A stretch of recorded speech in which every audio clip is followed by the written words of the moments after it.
Welcome to our podcast, Autoimmune Adventures, three sisters navigating the ups and downs of life with autoimmune disease, sharing our experience of facing the challenges with optimism.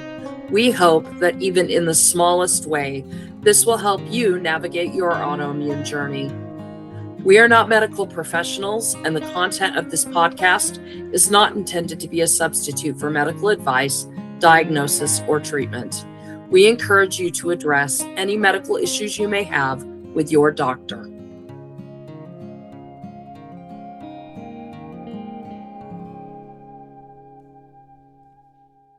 Welcome back, Autoimmune Warriors. I'm Stacy, and I'm joined by my sisters Becky and Alicia.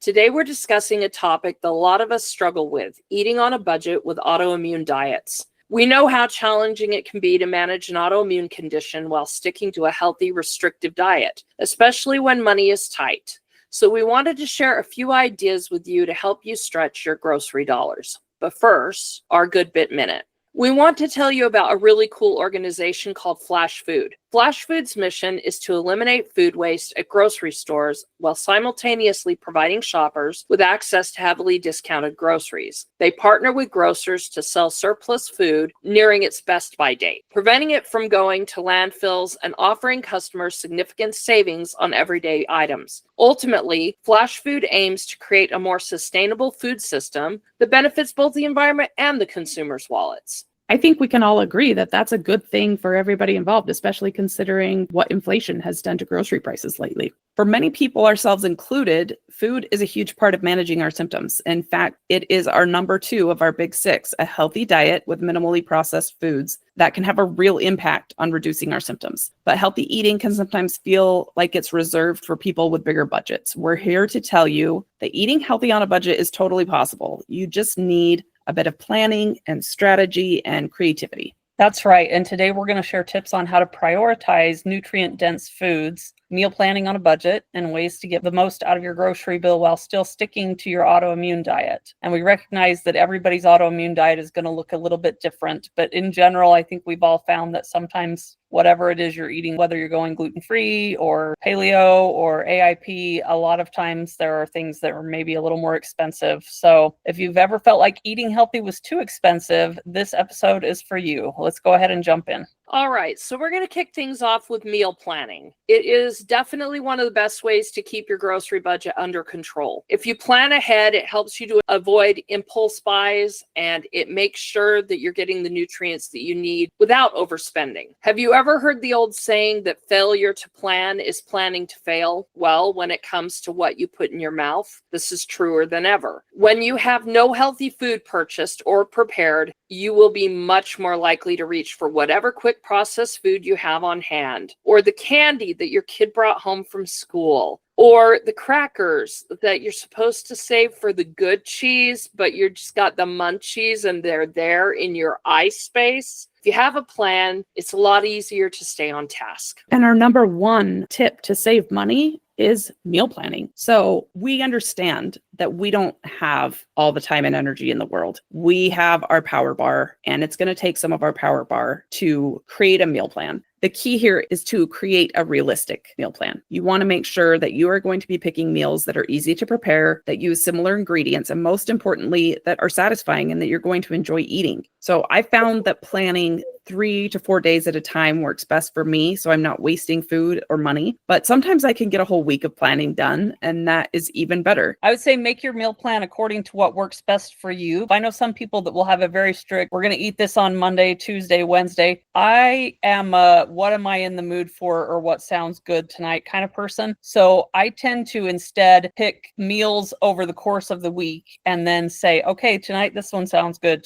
Tomorrow that one sounds good, and change it up and not necessarily be strict on what day of the week I'm eating what food. So do what works for you there. When you're planning, make sure you budget for your groceries, set a weekly or a monthly budget for food. And I know it can be tough. That's something that my husband and I try to do. And I'll admit sometimes I'm pretty awful and blow through it, but I try not to. It can be tricky, especially if you're newly diagnosed and you're trying to figure out your food intolerances. If you're not sure how much to spend, check out how much you've been spending the last few weeks. See if there's anywhere you can cut back, especially if you are doing a lot of those processed food snacks. Occasionally, what's funny is sometimes the processed foods might be a little easier on your wallet. The one that we always joke around about at our house is ramen. You know, you can get ramen for $6 for $1 or 10 for $1 if they're on sale or whatever, but they're not going to be as good for your body. And so when you're budgeting and planning, prioritize lean proteins, lots of veggies and fruits, and try to plan your meals off of those items. If you can't afford organic, which is, obviously the ideal, don't let that bother you. We have provided a link when we did our diet one. We provided a great link on how to wash your fruits and vegetables so they're safer as far as getting pesticides off. We'll include that link again in our show notes for this episode as well. I had a doctor who once told me even a regular apple that isn't organic is still 1,000,000 times more healthy than anything in a box. But he was right. So do the best you can is what we're trying to say. One of my favorite tips for making sure that I can reduce the price of what I'm buying is making sure that I'm going to sales and that I'm getting coupons where I can get them. If we start looking for discounts on items, you can stock up. Things like frozen vegetables, meat, pantry staples. These are things that you're going to see often with coupons and sales. And it might take a bit of effort, but it can really help keep your costs down. Time is money, they say. Well, if you have a little bit of time, you can save a lot of money. Some of us might have a discount grocery store nearby. And if you have freezer space, then that's a great way because you can go buy discounted groceries that are near their expiration and freeze them and use them for later. Definitely. I think that another trick is buying in bulk. So you can buy items like rice and beans and oatmeal and frozen veggies even, and they last a really long time. And it's not just cheaper to buy them that way, but it also saves you trips to the store for those because you have a bigger quantity. You can just use a little bit here and a little bit there. You just have to learn how to store them correctly. For example, I buy most of my meat at Costco, and I come home and I vacuum seal it into portions and then I stick it in the freezer. But, if you can buy meat from a local farmer or a rancher, you're much likely to get better prices per pound. And often you're going to get better quality meat as well. But the trick is to just make sure that it is properly stored. You don't want to do plastic wrap and stick a steak in the freezer. It's just going to get freezer burnt. And that's an expensive cut of meat that's just going to not taste good. So learn how to store your food products properly so that they last longer and they can retain the flavor and the nutrients. We have an extra fridge and a freezer in our garage specifically for this. I have a freezer. I even live in a townhome, guys. I don't live in a big house, but I have a small chest freezer that I keep off the side of my dining area that I purchased when I got sick of trying to be able to have enough backup food with the crazy weather that we tend to have here in Texas. And so, yeah, I have a freezer. And I'm a crazy farm girl, so I actually have 3 freezers other than the one that goes with my refrigerator. We have an upright and 2 chest freezers. We also raise pigs for pork, and we have a local friend who raises cows for beef. We really love the free range, grass-fed meat. We actually have found, like Alicia was saying, if you have good connections, a lot of times you can get it for less than what it would be in the store, and it's a better quality, better tasting, better for you meat. So we love that. So we have a lot of freezer space because we like to do that. And when you buy half a cow or you're butchering a couple pigs or whatever, it takes up a lot of freezer space. So that's why we do that. But it is a great way to do it. Along that, when Alicia was mentioning bulk buying, let's talk about building a budget-friendly pantry. Having a solid pantry stocked with the right ingredients can really help stretch your food budget. Don't be afraid to maybe try some recipes and do a little more cooking from scratch. And I know that's a hard thing to say because my family can attest that, especially if you're in a flare, you're having a bad day, you're tired, it is so easy to grab processed meals when you're tired. We're not going to tell you to throw out everything that you have and go buy all healthy versions of everything. Use up what you have, unless it's something that you're genuinely intolerant to and you shouldn't have it. And then just use up what you have. And then next time when you're replacing the stuff in your pantry, tell yourself to get something healthier and look for more affordable alternatives. We have been talking about things like beans and rice. And I know a lot of people talk about beans being poor man's food. I've actually had people tell me that. I'm convinced that is only if you don't know how to cook cook them well. My husband lived in Brazil for a couple of years, and he can cook a mean pot of beans that I just love. So if you think that that's boring stuff, find some new recipes. There's some really good options out there. I think that we forget that some of the things that are the most nutrient dense and the most important are things that are foods that are staples. Maybe not here in the US, but definitely elsewhere in the world. Beans are a given everywhere in South America and large portions of Europe. Rice is a staple everywhere. Here's the thing we need to remember. With autoimmune disease, everything we put into our mouths is fuel for what we want to accomplish in life. It is also to help our stomach and our intestines work better. Because we have a tendency toward inflammation, it's important that we have essential ingredients that are nutrient dense.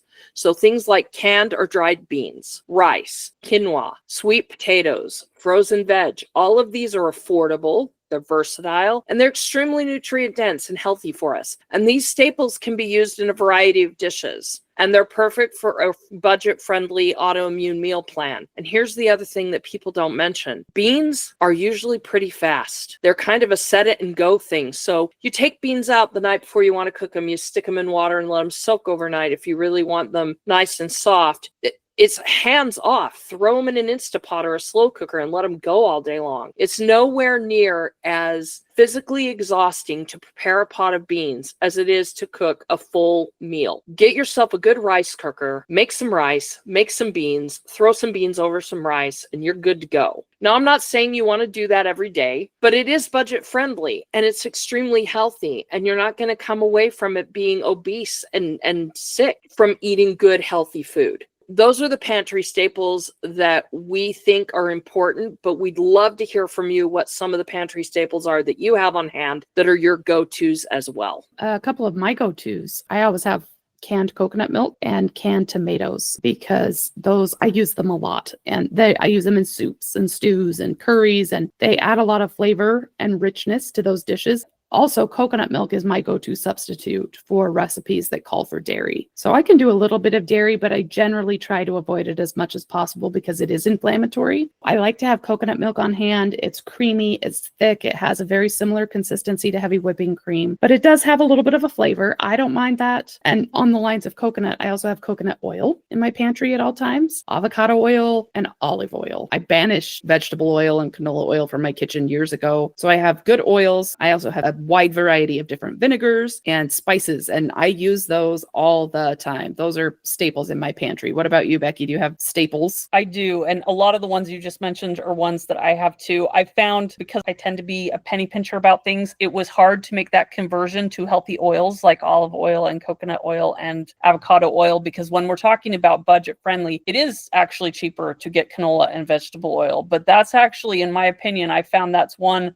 that's worth saying I'm going to pay a little bit more, because if you look at the studies on healthy oils, it's totally worth it. Of the foods that we're talking about, if you are going to buy a healthier product, I would say when it comes to fats and oils, that is where you should spend those grocery dollars to make sure you're getting healthier fats and oils. Next, I would try to go for meats being your next choice. But yes, you're going to pay more right now, but you are going to save money in the long run on your medical bills. I truly believe that. So I look at it as an investment. Personally, I have adjusted my mind and my budget to just say, this is the oil I buy. I don't buy garbage oils anymore. And I agree. And that was where I made that conversion. But I found that that was something that made a difference for me personally in my health. And so I made that choice to spend more money on those healthy oils. But some of the other staples that I love spices and herbs. It's because our family likes to put spices and herbs in everything. I used to love to do garlic. I can't do that anymore because of my lupus, but you better believe everybody else in my family loves it. My husband has an issue with black pepper. I can't do the garlic. And so I will make our favorite dishes with everything but those two. And then we put them out and people can put it all on themselves. And they just know that's how it works at our house. One of our favorites is turmeric. Discovered that a few years ago because Scott couldn't do the black pepper. And so we kind of use it like a pepper substitute. But it is lovely It's great, and it has wonderful anti-inflammatory benefits, as well as ginger and, again, garlic for those of you that can eat it, and cumin. And those are all wonderful anti-inflammatory spices that can help autoimmune conditions. I also like to have curry, oregano, chili powder, things like that. Onion powder is definitely a huge one at our house. We have also made the change from iodized salt to sea salt. And again, that is one of those choices where it's a little more expensive, but especially in my case, because I have Graves' disease, the iodine is not a good thing for me, but it's kind of become a big thing for me now. It is worth the extra money. It's not a ton. It's still salt, so it's still not super expensive. But again, you have to look at things and say, okay, some things I can do less expensive, but some things I'm going to take that extra money and I'm going to put it toward the better option. And this is one of those times. It's pricier, but it doesn't have the negative effect on your health that table salt can. And you can actually also often use a lot less of it. And here's a fun one, chia seeds. They're cheap. They last a long time, and you can use them in smoothies, puddings, or baked goods. There are very few things that are more nutrient dense and protein high than chia seeds. They're an excellent source of protein. They are great at creating this gelatinous substance that then is like a scouring for your intestinal tract. There are very few things that we can eat that are so inexpensive that are so good at scouring out and cleaning out our gastrointestinal system. And the reason that's important is that a clean system is a happy system, and a happy system is a less inflamed system. And our gastrointestinal tract is a huge portion of the inflammatory problems we have with autoimmunity. So if we can do things that are inexpensive, protein dense, which is always good for people with autoimmunity, and that have very little to no taste, really. I mean, chia seeds don't have a really distinct taste, but they are very good at what they do. And so because they're super nutrient dense, they're great. I love flax seeds too, but not everyone can tolerate them. They have a lot of nutrient dense reasons for existing in our food as well. And as one thought, and it's an important thought, if you don't like it, don't have it in your pantry. Just because it's healthy for you doesn't mean it should sit in your pantry if you're never going to use it. I'm not going to have garlic in my pantry because it's not good for me. But there are certain things I just don't like. There's no point in having them because I'll never use them. Yeah,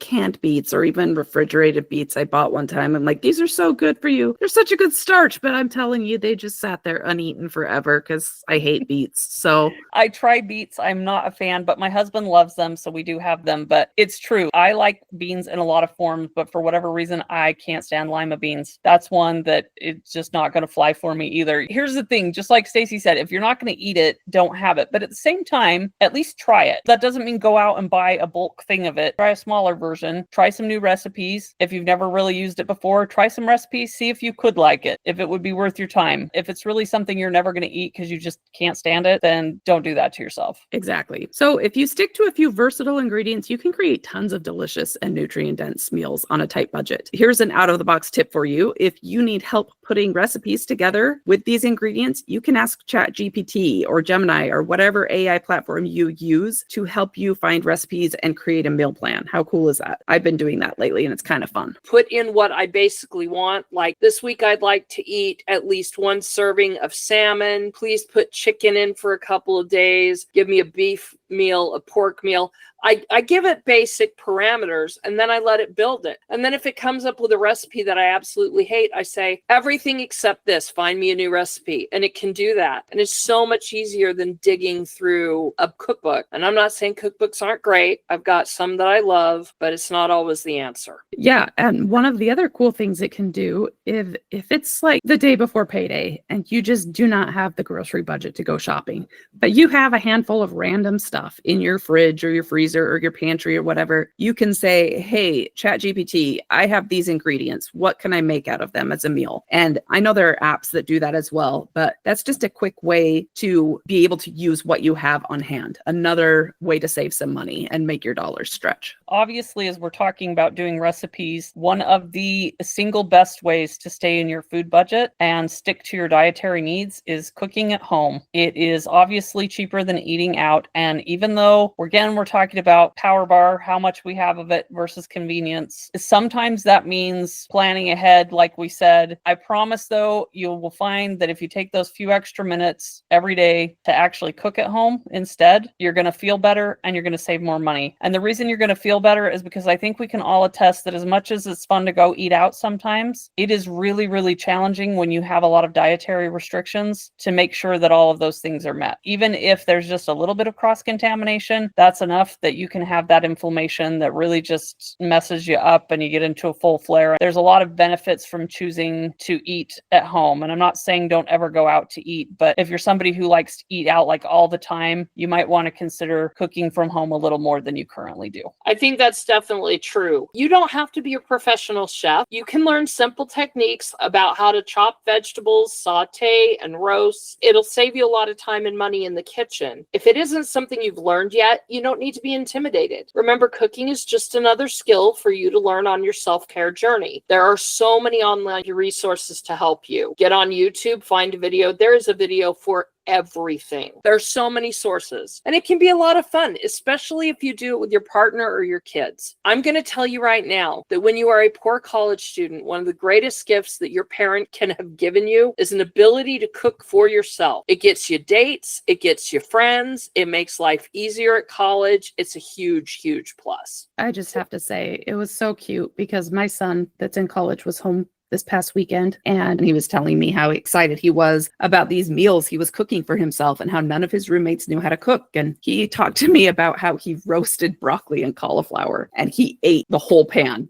in one sitting because it was so delicious to him. It cracked me up because what kid loves broccoli and cauliflower that much? But if you learn, I mean, if you're not a big vegetable fan, I'm telling you right now, roasting your vegetables could be a deal changer. I thought Brussels sprouts were disgusting. If they are roasted correctly, they are delicious. I promise. There are a lot of things that if they are cooked properly are so much more enjoyable to eat. As we're talking about that, let's also address batch cooking, because a lot of us are pressed for time. It's a game changer to cook in batches. You can cook large portions of things like soups or stews or casseroles, and you can freeze leftovers for later. It's not only cost efficient, but it's also time saving. So don't be a snob about your leftovers. I know some people that are like, oh no, I don't eat leftovers. I don't do that. I just think that's the biggest money wasting thing you could possibly do when it comes to having a food budget. Food waste is the most costly mistake you can make when you are trying to eat on a budget. So if you store them properly and you eat them in a timely manner, you can save a lot of money. Remember, not every meal has to be delicious and wonderful and amazing. Sometimes you just need to put fuel in your body. Leftovers are perfect for those occasions. And you're saving money by not eating out or by not making something new. I do have to put a plug in here for my favorite food budgeting tool that I found recently. I've been using it for several months now. It's a cookbook by a woman named Cassie Joy Garcia. It's called Cook Once, Eat All Week. You guys, this book has been a game changer for me. I am not kidding. Essentially, she's laid out 26 weeks worth of gluten-free meals that incorporate several of the same ingredients over 1 week. So she'll give you a shopping list and then prep instructions. So you spend some time prepping, and then you have several easy meals, like healthy, easy meals to throw together during the week. It has saved me so much time. It has been delicious. I think we've been doing this for a couple months. We're not all the way through the cookbook, but I would say of the recipes we've made, 95% of them, everybody in my family has been a fan, including children, picky eaters even. Really good recipes, pretty simple recipes. I love it because her nutritional approach is totally in alignment with mine. She is all about choosing whole, real foods over processed foods, eating balanced meals that incorporate protein and veggies first with a healthy starch as well. She also has notes on how to make each recipe low carb or paleo or dairy-free. I mean, it's a very, very inclusive cookbook. And it has been absolutely life-changing for my personal meal planning, not to mention saving me money. We'll provide an Amazon link in the show notes for you if you're interested. I have done something similar the last few months with an online resource called Family Freezer. If you don't mind doing freezer meals, you can prep things all on one day. And she has a really awesome setup. She has some great tutorial videos, and she gives options of, I need a gluten-free meal, or plug it in and say, hey, these are the ingredients I have. What kind of recipes can I do? That has been very useful for me. And so we will also provide a link for that as well, because we know there are a lot of resources, and If any of you have resources that have been great for you for this, please include them in the comments. We'd love to hear. Really quickly, let's talk a little bit more about affordable protein sources. We did mention a few options. We recognize not everybody has connections with farmers and ranchers, but if you do, a lot of times that's a great way to get affordable, good quality meat. You don't have to break the bank on meat. Things like beans and lentils and canned tuna, Greek yogurt and eggs and tofu are budget friendly as well and are also packed with protein. And of course, we mentioned chia seeds. Keep in mind some of those things like tofu. If you are somebody who has a soy sensitivity, that is one you're going to want to avoid. Again, just be aware of what your personal dietary needs are. There are some other affordable protein sources outside of just meat. But if you do choose to buy meat, you can keep in mind that there are cheaper cuts like chicken thighs or chicken legs if you don't mind having meat on the bone. Ground turkey is great. Pork shoulder is good. And these are just as nutritious, but they usually cost less than steak and chicken breast. And don't overlook seafood in your diet. I think that everyone panics about seafood because fresh is quite expensive, but frozen fish can still be made very delicious and it is a good source of protein. And sometimes you find it for less expensive than steak. Just the other day I was at Sam's and there was a 3-pound bag of shrimp that cost less per pound than the steak that I had been looking at. You can find cheaper cuts and they can be made very, very delicious. Chicken thighs make amazing enchiladas. I think shopping sales is really helpful because they don't have the same meat on sale every week. Shopping sales, you can mix it up a little bit. I would say another trick is to find budget-friendly substitutes for expensive ingredients. I mean, obviously, besides meat, but for example, gluten-free flour, it's pretty pricey. And you can make your own from ingredients like oats or rice. And I actually have a blend that I make, and it calls for a little more strange flours, arrowroot or cassava or potato starch. Those kind of flours you might be able to find much more affordably at an Asian grocery store. They are used so commonly in their cuisine that they have just much better prices on them. There's often really better quality products as well. The rice flour I get from the Asian grocer, it's so fine, it is so beautifully ground, and it's a fraction of the cost. It's a lot less than you would be paying at a natural grocer. Check out your Asian groceries. Don't let those be forgotten. Take a little time to explore the other grocery stores around you to see what they have to offer as well. And if you have a local farmer's market, definitely shop there as well. I'm always sad when our farmer's market closes for the season because I get the most beautiful produce throughout the growing season there. So eating at home is obviously going to be your best choice if you're trying to save money, but sometimes eating at home isn't an option and you've got to eat out. So how do you stick to your diet without blowing your budget? Good question. I would say, first of all, if you know you're going to be going to a restaurant, you want to check out the menu online beforehand. Look for places that are going to offer gluten-free or allergen-free options and pick your meal before you go there so you're not even tempted by the menu. Sometimes, and this seems a little unusual if you're going to a restaurant, but sometimes packing your own meals and snacks when you can, if you're going somewhere, is also a good option, especially if you're looking at road trips where you're on the go, because depending on where you're at, you might not be able to find something that fits your dietary needs. So preparing ahead of time is a good idea. Bring your own homemade gluten-free sandwiches, salads, snacks. Again, it's going to be cheaper and healthier than grabbing something, from a fast food place that may or may not be something that is safe for you to eat. And if you are at a restaurant, you can always ask for customization. Most places will accommodate special dietary needs if you ask. For instance, you can swap out regular fries for a side salad. You can ask for sauces on the side. It's all about being proactive and knowing what works for you. I have found that most restaurants want to please their customer and they want you to be able to come back. So customization, it's not that big of an imposition for them most of the time. I do want to say, I think it's more likely to find cooperation in maybe a sit-down restaurant. Fast food restaurants, there's very few of them who are willing to make sure that your food is safe for you to eat.